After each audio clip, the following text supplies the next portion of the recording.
మహాశివరాత్రికి జ్యోతిర్లింగ క్షేత్రాలు సిద్ధమవుతున్నాయి. వాటితో పాటే మహా ఆధ్యాత్మిక సంబరం కుంభమేళా కూడా ముగింపు రోజున ఓ అద్భుతానికి సిద్ధమవుతోంది. ఎన్నో ఏళ్లకోసారొచ్చే నవగ్రహ కూటమి దర్శనంతో కుంభమేళా ముగియబోతోంది. 2 రోజుల్లో నింగిలో కనిపించే ఆ మహాద్భుత దృశ్యం తిరిగి మరో 15 ఏళ్లకి కానీ కనిపించదు. ఇంతకీ ఏమిటా అద్భుతం? శివరాత్రికి దానికి కుంభమేళాకి సంబంధం ఏంటి? What's the story?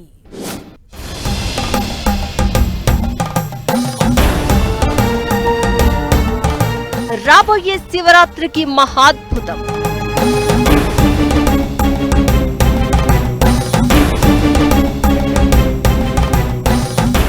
నేలపైన అతిపెద్ద ఆధ్యాత్మిక సంబరం కుంభమేళా. ఆ కుంభమేళాకి ఆఖరి రోజు ఈ శివరాత్రి. ఈ శివరాత్రి ప్రత్యేకత అంతా ఇంతా కాదు. ఇది 144 ఏళ్లకు ఒకసారి వచ్చిన ఘడియలుగా చెప్తున్నారు. కుంభమేళా ముగింపు రోజు కూడా అదే రోజు కావడంతో శివ భక్తులకి ఇది చాలా విశిష్టత కలిగిన రోజుగా చెప్తున్నారు. అదొకటే కాదు, ఆకాశంలోనూ మరో అద్భుతం జరగబోతోంది.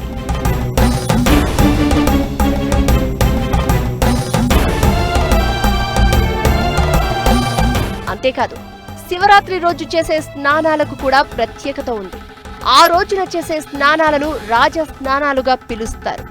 రోజు చేసేది నిత్య స్నానం, కారణం చేత చేసేది నైమిత్త స్నానం. కుంభమేళా శివరాత్రి రోజున చేసేది రాజ స్నానంగా చెప్తారు.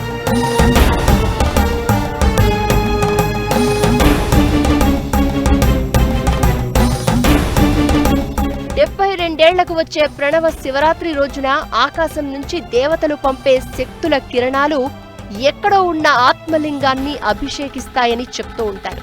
ఇప్పుడు ఖచ్చితంగా అలాంటి శివరాత్రే 144 ఏళ్లకు రావడంతో కుంభమేళా చివరి రోజుగా కూడా నిర్ణయించారు. అదే రోజున గ్రహాలన్నీ ఒకే వరుసలోకి రాబోతున్నాయి. ఇలా నవగ్రహ కూటమి తిరిగి 2040లోనే దర్శనమిస్తుంది. అయితే అప్పుడు కుంభమేళా లాంటి ఆధ్యాత్మిక ఉత్సవమేదీ ఉండదు. పైగా శివరాత్రి లాంటి పర్వదినం కూడా లేదు. అందుకే ఈ రోజు విశిష్టత కలిగినదిగా చెప్తున్నారు.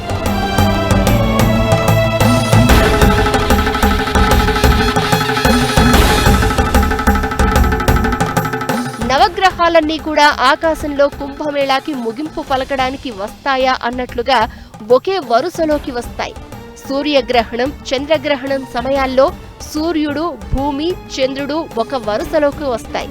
అలా ఇప్పుడు శివరాత్రికి అన్ని గ్రహాలు ఒకే వరుసలోకి రావడమే అద్భుతం. ఇది కుంభమేళా కార్యక్రమానికి సరైన ముగింపునిచ్చే ఖగోళ దృశ్యంగా భావించవచ్చు.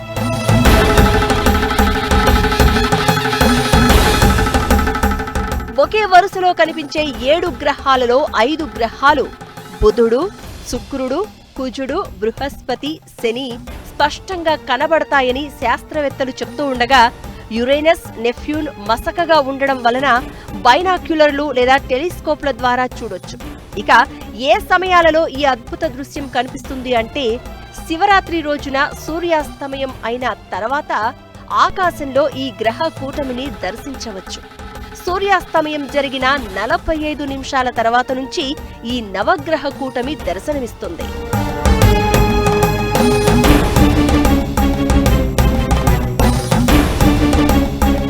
ఈ అద్భుత దృశ్యాన్ని మన దేశవాసులు సులువుగానే దర్శించవచ్చు. శివరాత్రి లింగోద్భవ కాలం మనవారికి ఓ విశిష్టమైన కాలం. ఆ సమయానికే ఇలా అరుదైన మహాకుంభమేళా ముగింపు, గ్రహ కూటమి దర్శనం అనేది ఓ అరుదైన అవకాశం. నమ్మేవారికైనా నమ్మని వారికైనా ఇలాంటి దృశ్యాలు వన్స్ ఇన్ లైఫ్ టైం ఆపర్చునిటీగా చెప్పాలి.